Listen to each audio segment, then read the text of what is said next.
Thank you. Everyone, Tina and Wayne. We hug? Yeah. Thank you. Thank you.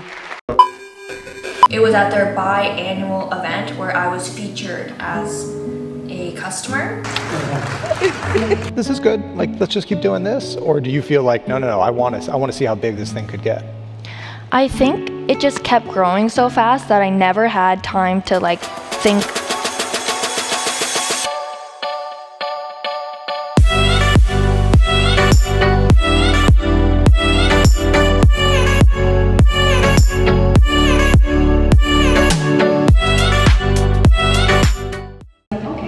I'm gonna make my cousin, just one of them, a scrunchie. But the one difference was I made like a really big one, because she... Hey guys, I'm Tina, the founder of XXL Scrunchie, and in August 2022, I got flown to Silicon Valley to the Intuit campus because I got discovered from this YouTube video. I was already sewing scrunchies all day. I really didn't want to join TikTok. I was so confused at it and I was like, I'm old. Like, guys, I'm 27 and I felt old and I was like, it's just, TikTok's just dances. From an Intuit QuickBooks employee, shout out to Jen. They flew me out to share our small business story in front of their QuickBooks, Mailchimp, international team all over the world. So there was over 7,000 people live streaming from their Intuit campus, and I was live at their Mountain View campus in California. Don't mind me, I'm just making some scrunchies because we just had a big launch yesterday, over 250 orders, and we're running a little behind. Any extra time I get, this is what you'll find me doing. On the Zoom call the week before to follow up for the event, I was like recovering. I had a cough like basically every 2 minutes. And at night, I would wake up and cough 2 or 3 hours straight. Leading up to this, And she has so much hair. I was so nervous about my cough and my recovery that I didn't actually have time to be nervous about public speaking. I'm not, like growing up, I was not a public speaker. I was the kid that would be like heart racing. They're going around the room and they're gonna make you say your name and where you're from, what your hobbies are. That makes my heart race. I don't know, I think this was just different. It was about me and the fact that I was recovering. My mind was more on that aspect instead of the fact like, holy crap, you're gonna be talking in front of all these people and they're gonna be watching you. They told me I would be sitting there on stage with Alex and there'd be a screen here and a screen here and a huge screen behind me, and there would be a screen at my feet so I would know what's going on, so I wouldn't have to be like looking around. I could just like casually look down like a professional speaker. At that moment I was like, what did I get myself into? I did not know it was gonna be like this. So yeah, that happened. I'm gonna be sharing with you guys how the interview went. Get to see what they asked me, what we talked about on stage. And as they like to call it, a fireside chat. So it's just like a conversation between me and Alex and sharing it with their employees, because I'm also one of their customers. I do use QuickBooks. So just like a customer journey story to, you know, see how they're really helping us out there. Helping us small biz people out there. It was a true honor. I was fed with tons of snacks and I even got to bring a special guest with me. Oh, sorry, one last thing. I just want you to notice this so you can take it all in when you watch the interview. They sent a film crew the month before to like come film a tour of our warehouse. It was so fun. They took a photo of the back of our warehouse. When I went on stage to chat with Alex, it looked like we were both sitting in my warehouse, which is kind of cute, right? For real, enjoy this time. And Now let's make sure we ground ourselves in our customers. Please roll the video. Social media here. I had a website already created. I just created the website super quick on my graphictina.ca website, which is where my murals are posted after 2 weeks of launch. And now it looks like this. So yeah, you should have a website to lead your customers somewhere. So I use Shopify for my website, and for the posting of content, like how much content I post. So my friend has one of these. They're adorable. I want one. I cannot afford one. She lives in the same town as me. What are the odds? She lives literally like about 10 minutes from me. Let's watch it together. So this happened. And then this all happened. And then this happened. Tina is the owner of this small business in my hometown, and she freaking sent me all this stuff. So how crazy was that? I like sold out that day pretty much.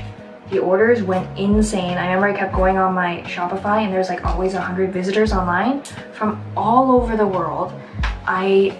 We were just selling a few here and there to the US and to Europe, and now we're like fully international. We get sales all over the world thanks to that TikTok really skyrocketing.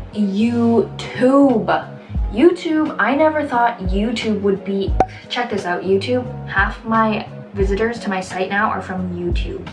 How crazy is that? The number one tip through all this, through all this social media is be consistent. On Instagram, we post every single day. Facebook, every single day. Pinterest, we have a pin every single day. TikTok, I post a TikTok every day around the same time. Because if you're posting twice a day, you're increasing your chances of your videos being seen more, you know? The more you post, the more consistent you are, the more chances you're gonna create for yourself. Ladies and gentlemen, please welcome Tina Nguyen.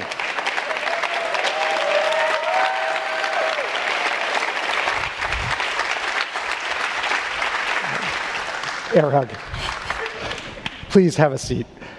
Thank you. Thank you for being here. Thank you for having me. I got to tell you, watching those videos and then thinking about standing up here and just doing this without like making something, I feel kind of inadequate. Like I feel like I should be making a scrunchie while I'm doing this as well, or doing something. You're gonna have to teach me how to do that. It is incredible that you're just sitting there talking and doing all that. Thank you. I was gonna bring some, but I traveled from Canada and my luggage would have been overweight, so. Well, thank you for being here. So, Canadian entrepreneur, tell me about how did this start? How did it start? Okay, so let me paint a picture for you guys. It was Christmas, December 2019. We were going to my cousin's family dinner, and I was still a student at the time, and I was a mural artist as well. And for like our family and stuff, we always buy each other gifts, but at that point, it's like, what can I buy them that they don't have? So I was like, okay, I'm gonna make my cousin, just one of them, a scrunchie. But the one difference was I made like a really big one, because she is like shorter than me. She's like 5 foot, and she has so much hair. So much hair, like you can't believe it. So I made her a really big scrunchie to hold it all. And then I remember gifting it to her, but I was like in the other room, just like chilling on the dining room table. After we had dinner, I was so full. She opened it and was like obsessed. She was so happy, and she was like, oh my God, you made this? And she kept squeezing it in my face. She couldn't believe that I made it.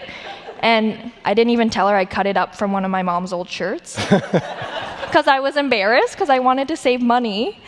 And she loved it so much, she like told me to make it as a business. And at first I was like, no. Like I full on said no. And then she kept coming back in the room being like, please do this, like I can sell them at my salon. And then that night I went home, designed the logo and everything, and then I started it because of her from that Christmas gift. That's incredible.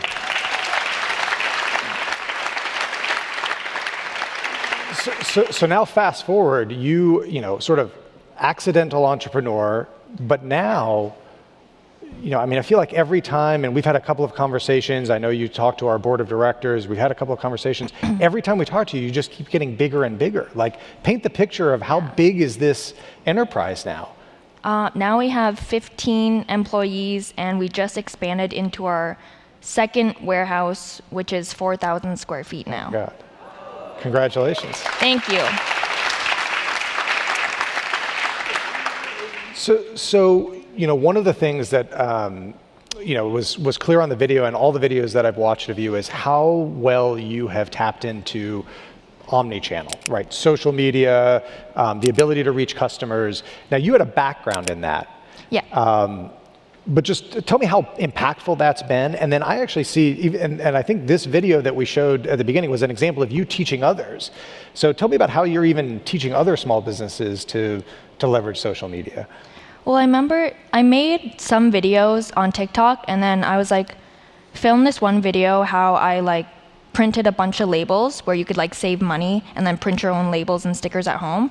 And then that went viral, but it wasn't to my target audience. So then that's when I kind of realized I should really share more behind the scenes of what helps me, because it could help like one other person, because we are all like growing in the same direction. It might not be with scrunchies, but it could help their business too.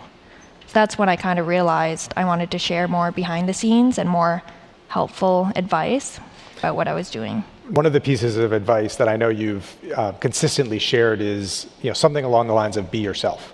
Yeah. Tell me, what does that mean to you, and what's the advice you'd have for other entrepreneurs? Well, I know growing up, it's hard, you like compare yourself to others, and that's the same with like businesses. When I first started in my art career as a mural artist, I realized I was comparing myself to others, but then when someone hires you, they want to hire you because you're you. And then I know there's so many scrunchy businesses out there, but what differentiates us from them is me and like our style and like what we do.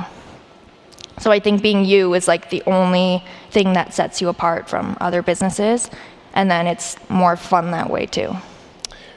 Now that you've grown, to an incredible size, you're fulfilling orders around the world, what are the biggest challenges you're facing now? Now, I think it is. There's just so many challenges. I can't think of one. I think right now it's just balancing the team and then taking our next steps, and then also trying to be like a manager and leader at the same time. Because when I first started this business, it was just me and my family, and just me and my mom and dad. And then hiring people, I was like, oh, this is awesome. I'm gonna have people to like lighten my load, and then I can do more things I like. But then I realized, wait, I also have to manage these people. I know. Right? Totally. We should talk after. We should. Yeah. Do you have any advice? What? Do you have any advice? For me? No, for me. Oh. How do you manage these people? Well, we have weekly meetings, which... More meetings! And this is like a giant meeting, so... That's right. I should do one of these, I guess. When you now think about the future, and you think about, okay, you now have all these employees that probably, you couldn't, I would imagine, have thought of this when you first started, but now project.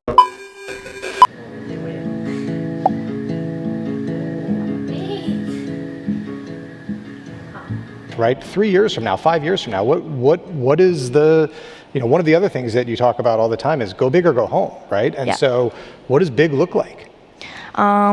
It'd be cool to have a campus like this. Yeah? One day. But I do dream of having like building our own warehouse so we could build, it'd be cool to have a Starbucks in my building or snacks on the side. But I do want to expand our products. Like I love home products. And I would love to have pillows and blankets with my artwork on it, and then expand more into that side, because I do love home interior decorating as well. And then just never-ending scrunchies. Like there's so much fabric out there. I want to have like thousands of different options. Yeah. Actually, that's an interesting thought, though. Do you feel pressure to keep growing, or are you excited to keep growing? Like, do you ever think, this is good, like, let's just keep doing this? Or do you feel like, no, I want to see how big this thing could get? I think it just kept growing so fast that I never had time to like think about not growing. Like I just kept needing the space.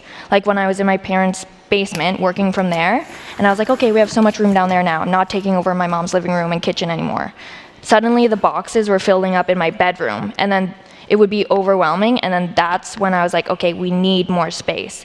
It was never like pressure. It was kind of like I wanted to be free from all the stuff around us. Yeah. Now look, you've got 7,000 people around the world who all we do is be on your team trying to figure out how to help you. So if you had a magic wand, what would be helpful right now? I think something that would be helpful is right now when we're posting on social media, when we post on different platforms, like for Instagram feed posts, you have to post like a square post.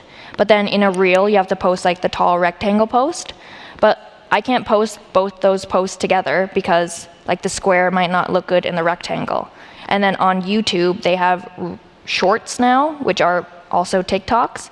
I can't post those all on one thing. I have to go in the individual app and do them and like enter in all the information specifics for each of them. It'd be so easy if I could just post one and then edit it per post and then just like click and then post it all. Yeah. Now you had a background in social media, but and you started with QuickBooks, you started with self-employed, then grew to QuickBooks. Now you've brought in an accountant who uses QuickBooks. Yeah. So that's taking care of your financial management and payroll, and I think you use QuickBooks Payroll. Yeah. From a social media standpoint, if you didn't have this background, what would you do? Like, who would you turn to? I don't know. I think about that all the time. I'm like, I'm so lucky because the night I launched Scrunchies, like that Christmas, at night I stayed up till like 3 a.m. designing that logo, designing the tags to go on everything. It would have taken me so much longer and cost me a lot more to like reach like the aesthetics that I would want to if I didn't have the background. And I really like doing it, so. How have you, as your team has grown, how have you figured out what you're willing to give up, what you're willing to not do and let others do? Yeah, that was hard. Yeah, Like I know. even, yeah. I know. How do you think about that? Well, it just kind of was happening. And then, like, even I would package all the orders myself. And I remember it was like my best friend, Tori, she came to start helping me. She's like a full-time government worker, but she would come after work to help me because she saw I was struggling. And she loves packaging. So, like, they started doing it. And I was like, are you sure? And I would, like, micromanage and watch and be like, oh, but do it like this. And then the first time I would just sit in the other room and I could do other stuff. And I was like, wow, this is nice. And if they have questions, they just come ask me. Yeah. So it was hard. It's still hard, but you got to do it. If you think about, is there a moment that stands out of like one of the most painful moments in your journey of being a small business? I do think it was really early on. It was like, so 2 weeks into the business, I was still working alone in my apartment, and it was like 400 square feet. So like my bed's here, and then my kitchen's here, and then my sewing machine was on the dining room table. And I remember I called my mom and I needed help. Like I was just like very stressed because I had to like ship things myself. I didn't have a car, so I was taking the bus with like my packages in the Canadian winter. So that means there's lots of snow and you have to wear like a parka, and I wore boots and I wore 2 layers of pants because I was cold. And I remember I called her and I needed help because it was just too much. Like I had to also do my laundry and like clean and like take care of myself and clean the apartment. And I called my mom and she's like, yeah, just come home. And I came home that night and I had to rent a car, just threw all my stuff in the trunk. And then my lease I still had to pay my lease. But I came home because it was worth having the help than like living in my apartment by myself. And that night I took the first time off just to like relax. And then the next morning I remember just like crying because my stuff was still in the car and it was like scattered everywhere. And I had so many orders to fill. And that was like really painful because I still didn't really know what I was doing. And I just felt really overwhelmed and just so unorganized at that time. Still figuring out things to do. But look, that is the perfect example of what we've learned from small businesses for years, is you will figure out how to persevere no matter what. And so you are an inspiration. Thank you for being here today. Before you go, one of our core tenets and values is we care and give back. We want to give back to the community. And I know that's important to you as well, and you're supporting local women's shelters, and with back to school, there may be customers that may not be able to afford your amazing scrunchies and products. So we'd love to buy $10,000 of your products and let you donate them to the causes that you care the most about. Okay. We'd love to do that for you. Thank you. Awesome. Thank you for being here. Thank you. Everyone, Tina and Wynn. We hug. Yeah. Thank you. Thank you.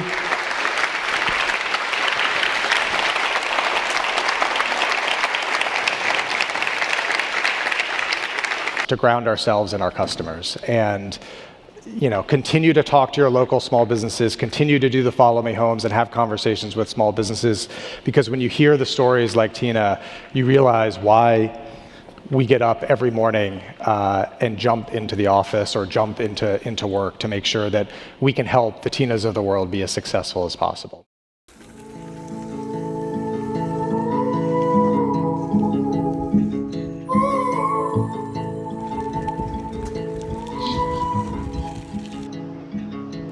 Take the train ride just to see you. Ride for hours just to please you. You don't know how much I need you. 'Cause you're home away from being alone.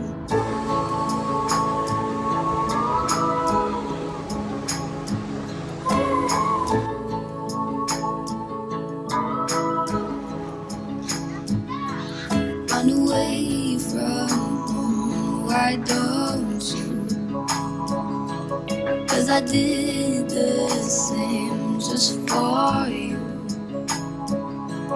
You don't know how much I love you. 'Cause you're not home away from I highly recommend getting a cough before a big speech so you feel less nervous.